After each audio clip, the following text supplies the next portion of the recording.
기도하고 시작하겠습니다. 사랑의 하나님 감사합니다. 저희들에게 귀한 구역장의 직분을 주시고 또 구역을 맡아 구역원들을 위해서 기도하고 또 애쓸 수 있도록 나가시니 감사합니다.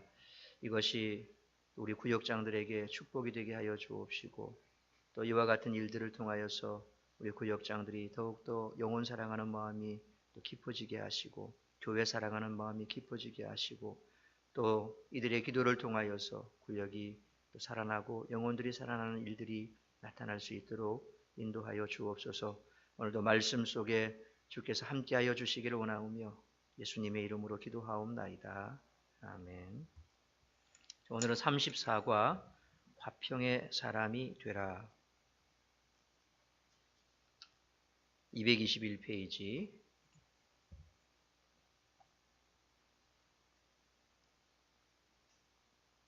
화평의 사람이 되라. 하나님은 교회가 또 하나님의 사람들이 그 백성들이 화평하게 살기를 원하시죠. 예수님께서도 부활하시고 나서 제자들에게 나타나셔서 던지신 첫 말이 뭡니까? 뭐라고 물으셨어요? 너희가 화평하뇨? 샬롬을 물으셨습니다. 그리고 또 예수님은 이 땅 가운데 평화의 왕으로 오셨지요. 그래서 하나님은 우리가 화평하게 살아가는 삶을 파괴하는 죄와 원수마귀를 물리치고 우리 모두가 화평의 사람으로 살게 하십니다. 그러므로 우리는 하나님이 주시는 평강으로 화평케 하는 자의 삶을 살아가야 할 줄로 믿습니다. 사도행전 2장 43절에서 47절 말씀을 보시면 초대교회는 한마디로 화평한 교회였다 하는 겁니다. 예루살렘 교회 성도들은 모이기를 힘썼지요. 모이기를 힘쓰고 또 모였을 때 예배하고 찬송하고 애찬을 나누며 그래서 거기에는 기도의 능력이 나타나는 그런 교회였습니다. 그렇기 때문에 이 복음을 듣고 이 복음을 믿게 되고 그래서 그렇게 변화된 성도들이 자기가 가지고 있는 것을 서로 내어놓고 유무상통하는 그런 모습을 보여줬습니다. 이런 아름다운 교제는 믿지 않는 사람들에게까지 칭찬받을 만큼 그래서 세상 사람들도 꼭 이 기독교로 개종하지 않았다 할지라도 그들의 삶의 모습을 보면서 칭찬했고 또 그들의 삶의 모습에 감동된 사람들이 날마다 믿는 자로 거듭나면서 믿는 자가 더해갔던 그게 바로 초대교회에 있었던 일들이죠. 결국 초대교회는 이처럼 서로 교회와 성도가 화평했더라 하는 겁니다. 이 화평은 성령의 역사로 말미암을 수밖에 없습니다. 예루살렘 교회가 이렇게 화평하게 성장했지만 그러나 곧 핍박이 왔습니다. 핍박이 있는 상황 속에서도 능력과 권세 있는 교회가 된 것은 바로 성령의 역사 때문입니다. 오순절에 기도하는 가운데 강력하게 임하신 성령이 모든 성도들을 사로잡고 그리고 교회를 또 사로잡고 그래서 성도들의 삶이 핍박 가운데서도 화평할 수 있었던 것은 성령이 역사하셨기 때문에 가능하더라는 겁니다. 여러분 어떤 위기가 와도 의연할 수 있는 게 뭡니까? 성령이 내 마음을 사로잡을 때 우리는 의연할 수 있습니다. 어떤 위기 상황에서도 당황하지 않을 수 있는 것 이건 절대 인간 이성으로는 안 됩니다. 인간 이성을 초월할 수 있는 그 힘이 어디서 옵니까? 내 내면에서 오는 것이 아니라 바로 성령의 능력이라는 겁니다. 그래서 죽음 앞에서도 베드로가 내일 당장 형장의 이슬로 사라지는데도 그런 깊은 잠에 빠졌습니다. 무엇이 그를 그렇게 깊은 잠으로 인도했을까? 성령이 주시는 평안함이었습니다. 우리가 참 고통의 순간에도 의연할 수 있는 것, 죽음의 순간에도 의연할 수 있는 것, 예, 성령의 능력이지요. 그래서 잘 아는 이 강영호 박사님, 그가 이제 마지막 이 암이었나요? 예, 그렇게 선고를 받고 이제 시한부 삶이 됐습니다. 그것을 알고 그분이 삶을 정리해가는 그 모습이 참 많은 사람들에게 감동을 주었지요. 자녀들에게 편지를 써서 그동안 함께 가족으로서 또 나의 아들로서 그렇게 있어준 그 고마움을 다 표현하고 아내에게 고마움을 표현하고 지인들에게 고마움을 표현하고 그렇게 이 강영호 박사님이 알고 지냈던 많은 사람들 마음속에 고마움이 남아있는 사람들 혹은 또 여러 가지 마음에 맺혀있는 것들 다 풀고 감사하고 그렇게 하면서 마지막을 마무리했던 것 참 쉽지가 않지요. 성령의 역사입니다. 성령이 우리 속에 충만해야 화평함이 있을 수가 있다는 겁니다. 그래서 우리는 화평케 하는 삶을 살아야 한다는 겁니다. 예수님께서 태어나실 때, 이 땅에 오실 때 천사들이 뭐라고 얘기합니까? 땅에서는 하나님이 기뻐하는 사람들 중에 평화로다. 네. 예수님은 평강의 왕, 평화의 왕으로 오셨고 또 모든 사람들과 함께 화평하기를 원하셨고 그런 삶을 살다 가셨습니다.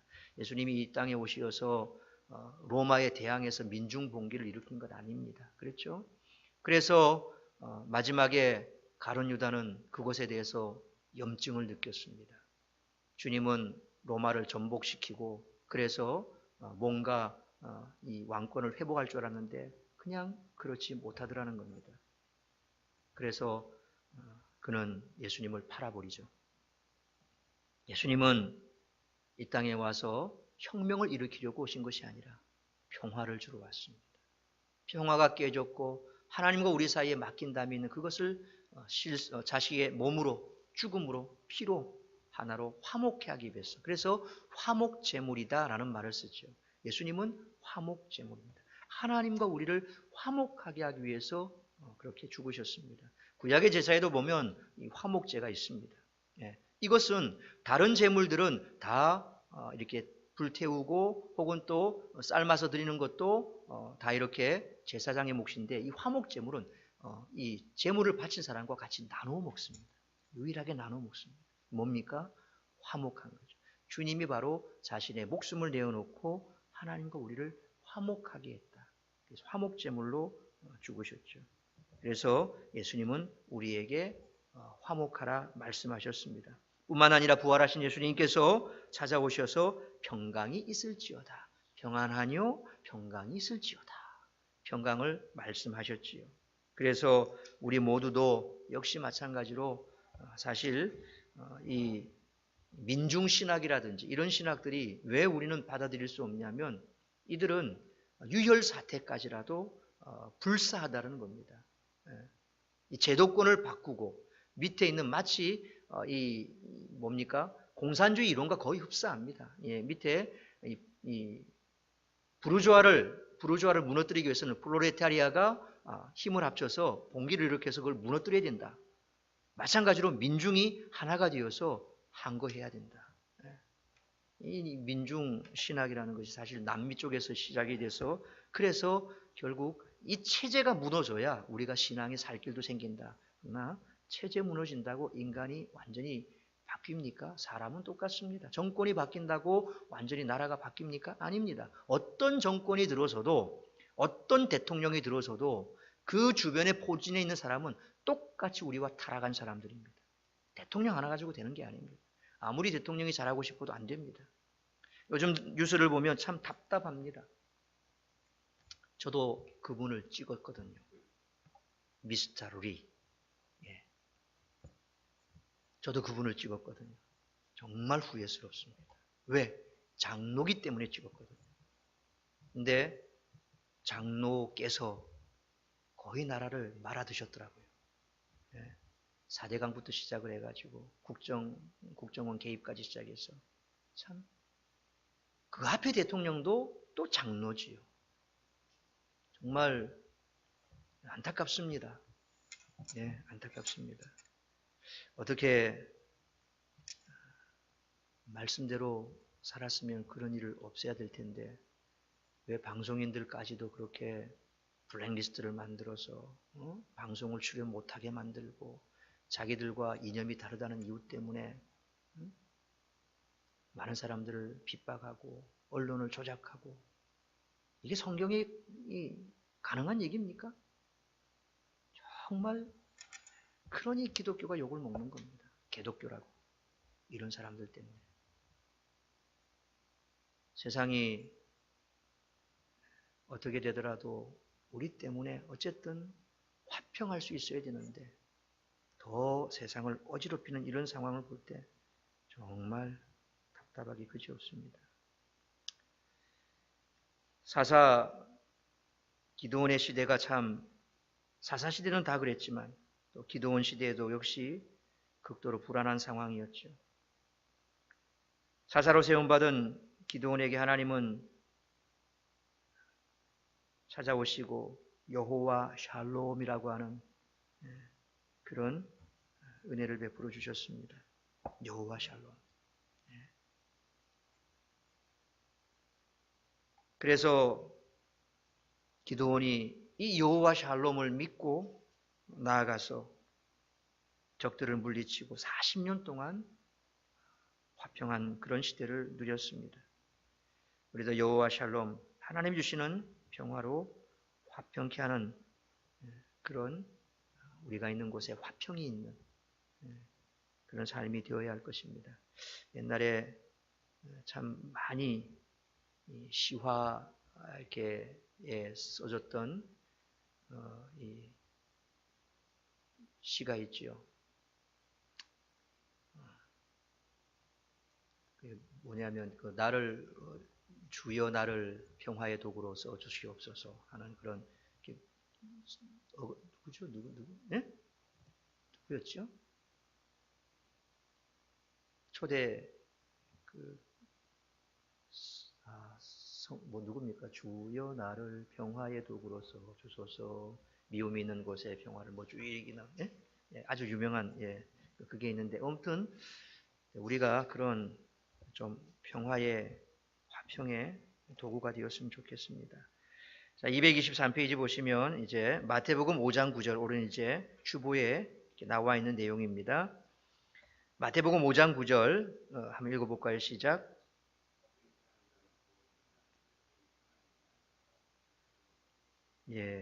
화평하게 하는 자가 하나님의 아들이라, 하나님의 자녀라. 분열시키는 것이 아니라 화평하게 하는 것. 그렇죠. 자, 밑에 들어가며 보면 작은 연못에 물고기 2마리가 살고 있었는데 욕심 많은 물고기가 자기 혼자서 그 연못을 다 차지하고 싶어서 그래서 다른 남아있는 물고기 1마리를 괴롭히고 그냥 죽였습니다. 근데 죽은 그 물고기가 그 연못 속에서 이제 썩지요. 부패하죠. 결국 연못이 오염되고 그 욕심 많은 물고기도 오염된 물 속에서 병들어 죽고 말았더라 하는 얘기. 첫사람 아담과 하와가 에덴 동산에서 하나님이 주시는 모든 축복들을 다 누리며 하나님과 화평한 관계 속에 있었지요. 그러나 죄를 지은 이후에 하나님과 인간 사이에는 담이 생겨버렸습니다.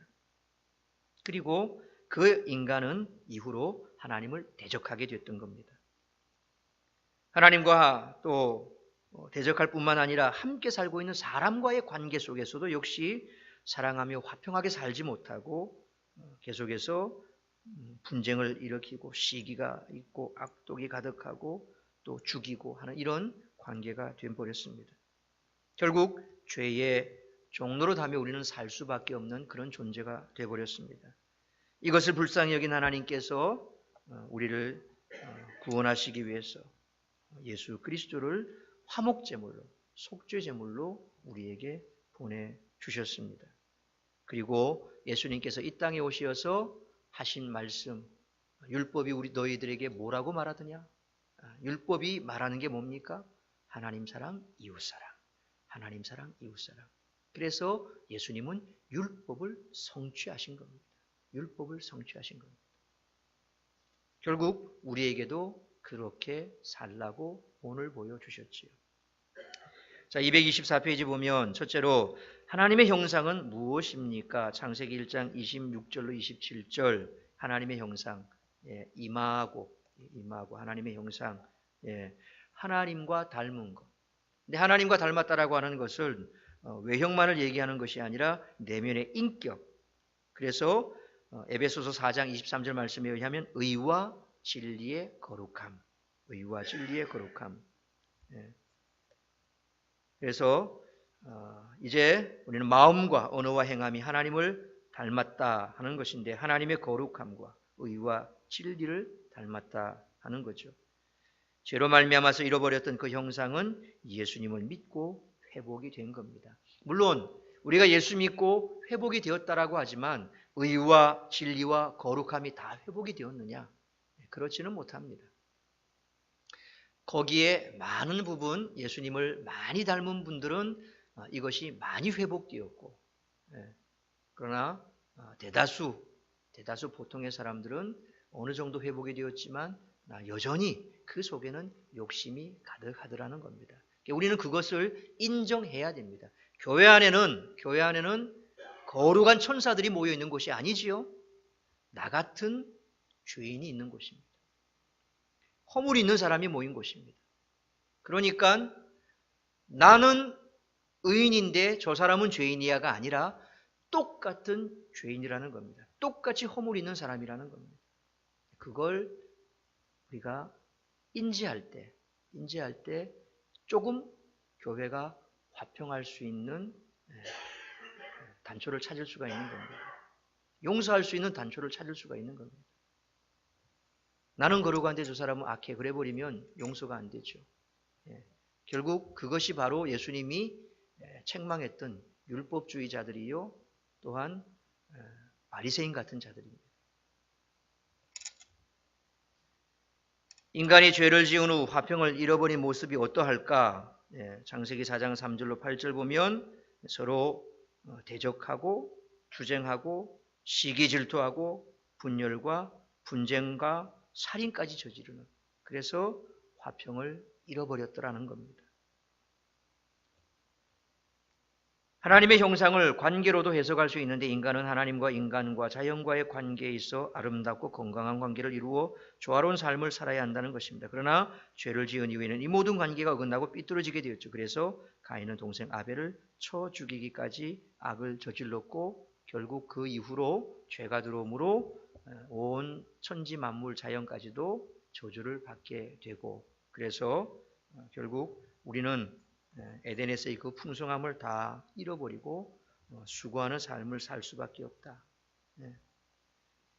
그러나 이제 예수 그리스도로 말미암아 우리 속에 이 첫사람 아담이 저질렀던 그 죄의 모든 부분이 다 회복되진 않았지만 그 이전의 모습이 일부 회복이 된 겁니다.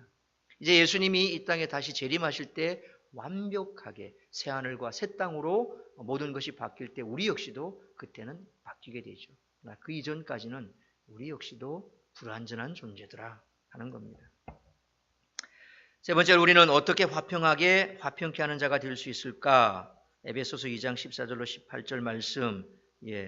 우리는 예수 그리스도의 십자가의 죽음을 통해서 속죄함과 구원의 은혜를 받음으로 회복하는 은혜 받음으로 관계를 회복하고 화평케 하는 그런 삶을 살 수 있게 됐다. 다시 말하면 구원의 은혜, 구속의 은혜를 우리가 깨달을 때 그때 화평케 된다는 겁니다. 왜? 구원은 내 힘으로 받은 것이 아니고 주님의 죽으심으로 말미암아 우리가 구원함을 받았더라는 겁니다.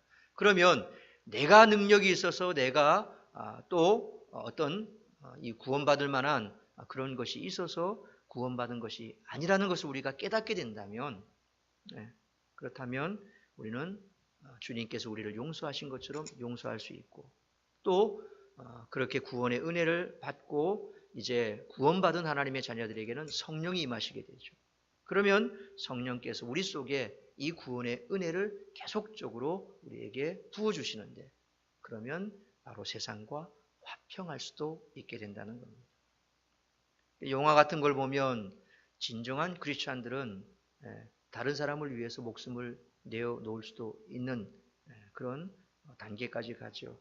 저는 제가 어릴 때 봤던 영화가 아직도 기억이 납니다.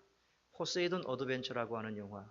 이게 지금 옛날에 최근에 나왔던 타이타닉과 거의 비슷한 그런 영화가 있습니다. 포세이돈 어드벤처. 이 배도 역시 아주 큰 배인데 여객선인데 호화 여객선인데 이 어떤 사고로 인해서 배가 이제 침몰하게 됩니다. 그때 이제 이 목사님이 계시고 이 목사님하고 사람들이 이제 이렇게 막 살아남기 위해서 이렇게 가는데 이 배가 이렇게 깨져 가지고 틈이 생겼어요. 틈이 생겼는데 근데 보니까 이 파이프로 뜨거운 막 수증기가 막 나와요. 이게 건너가야 되는데 이걸 잠궈야 돼, 밸브를. 밸브를 돌려서 잠궈서 이제 그걸 건너가야 되는데 겁이 나니까 아무도 못 가는 거예요. 그때 목사님이 나섭니다. 목사님 왜 그러세요? 그러니까 나는 지금 죽어도 천국 가요. 그렇지만 여러분은 지금 죽으면 천국 못 가잖아. 그러면서 거기에 매달려서 밸브를 잠그고 결국 이제 목사님은 떨어져서 죽으시는 그런 장면이 아직도 제 기억 속에 있습니다. 그러니까 구원받아야 할 사람들을 구원받게 하기 위해서 자신을 내어줄 수 있는 것. 성령 받은 사람들의 모습이죠. 그래서 구원의 은혜가 내 안에 있고 성령의 역사가 내 속에 있으면 결국 우리는 화평할 수 있는 자가 되더라. 내 것을 내어주고 남을 살릴 수 있는 예수님이 말씀하신 것처럼 한 알의 밀알이 될 수 있는 거죠. 네 번째로 화평케 하는 자가 받는 복이 무엇일까? 뭡니까? 마태복음 5장 9절의 말씀처럼 하나님의 아들이라 일컬음을 받는 것이다. 하나님의 아들이라 일컬음을 받는 것이다. 이 하나님의 아들이라 일컬음을 받는 것은 우리가 믿음의 사람들에게 주어진 말이요. 세상 사람들이 우리를 바라볼 때 뭐라고 부를까요? 안디옥 교회에서 이방인들이 그렇게 불렀죠. 크리스찬들을 향해서 그리스도인이라. 그리스도인이라. 처음으로 그들을 그리스도인이라 불렀다라고 하는 그 말씀. 그래서 세상 사람들이 왜 우리를 개독교라고 얘기를 할까? 물론 진리를 모르기 때문에 그렇죠. 최근에 또 뭐 이렇게 창조론 때문에 뭐가 말이 좀 시끄럽습니다. 창조론 때문에 시끄러운데 참 그런 분들이 불쑥불쑥 나오면 어쨌든 참 당혹스럽습니다만 그러나 뭐 본인의 신앙의 그 이념인데 그걸 가지고 세상에 또 왈가왈부할 이유는 또 없는데 내가 받은 이 진화론을 그들은 그대로 따르고 있고 우리는 그것을 받을 수 없는 입장인데 방송에서까지 그걸 자꾸 이제 뭐 이렇게 입질에 오르내리는 거 보니까 별로 기분은 좋지 않더라고요. 어쨌든 뭐 그분은 소신이 있게 잘 말씀하시대요. 뭐 그분이 될지 안 될지 그건 모르겠습니다만 어쨌든 간에 뭐 그런 걸 볼 때 세상 사람들은 우리를 바라볼 때 곱게 안 봅니다. 결국 우리가 어떻게 하느냐에 따라서 우리를 바라보는 시선이 달라집니다. 세상 사람들과 똑같이 화평하지 못하고 분열하고 불화하고 그래서 지금 계속 입질에 오르내리는 그 전 대통령의 그런 모습들처럼 뭐 한때 길자연 목사님 조창 기도회에서 무릎 꿇어 그래가지고 무릎 꿇었다가 완전히 난리가 났었죠. 일국 대통령이 무릎 꿇었다. 목사 앞에 무릎 꿇었다. 뭐 이러면서 난리가 났었는데 그런 모습들이 정말 그 하나님 앞에 무릎 꿇는 그런 모습으로 그가 살았더라면 정치를 했더라면 어쩌면 이 시대는 달라지지 않았을까. 근데 그 욕심이 그렇게 하지 못했죠.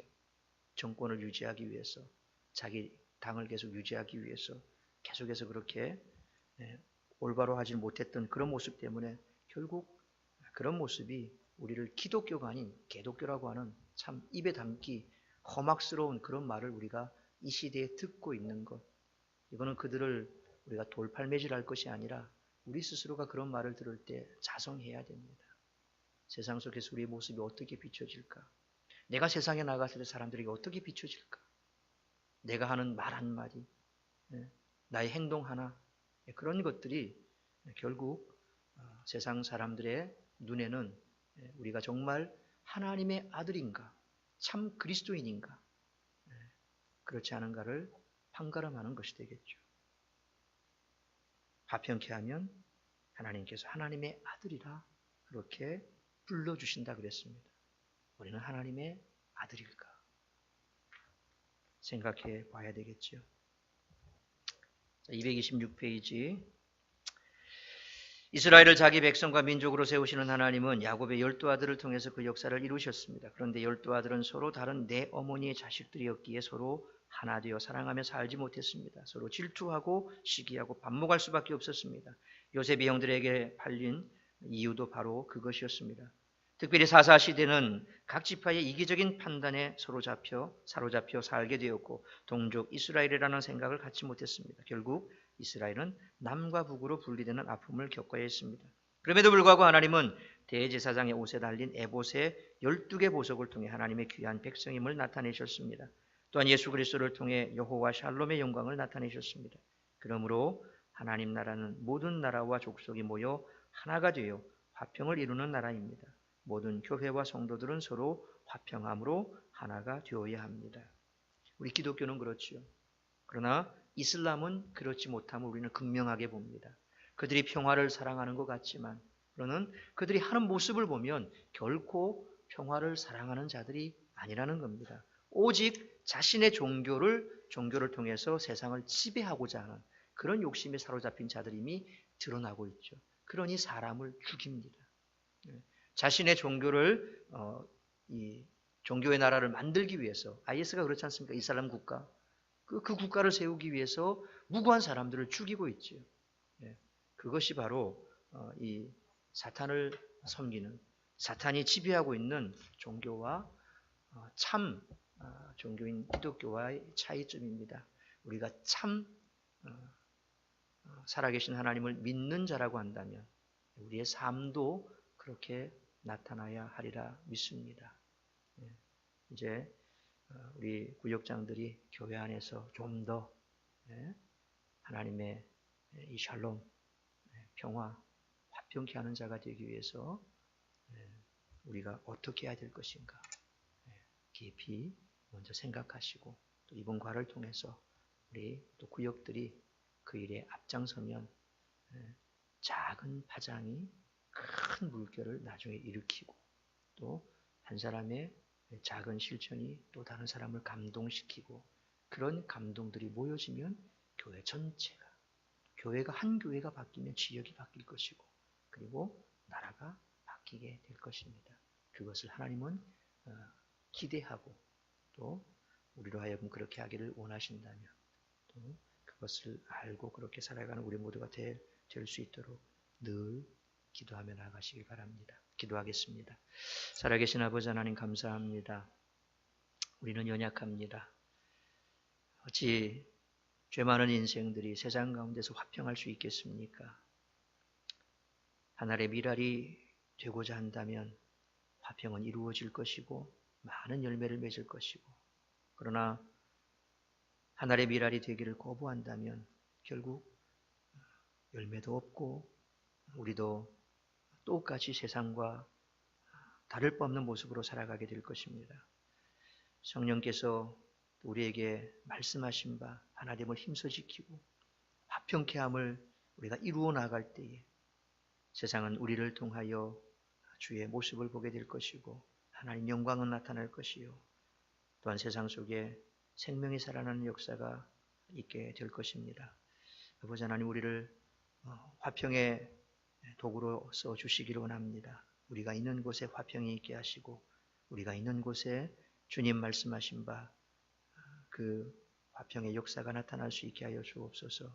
우리 구역장들이 먼저 이 일에 앞장설 수 있게 하시고 그 일들이 구역으로 점점 퍼져나가게 하시고 교회 안에 넘쳐날 수 있게 도와주시옵소서. 섬기고 또 사랑하고 품고 그래서 그리스도의 법을 성취해 나가는 우리 사랑샘 교회 되게 도와주옵소서.